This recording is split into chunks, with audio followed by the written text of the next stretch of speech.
Это годный лайфхак! Как удалить сообщение в WhatsApp у себя, а главное у собеседника? Заходи в WhatsApp, выбирай сообщение, которое нужно удалить. Смотри дату.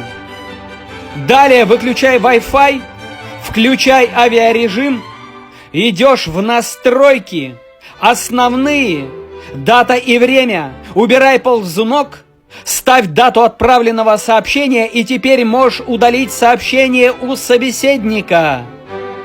Готово!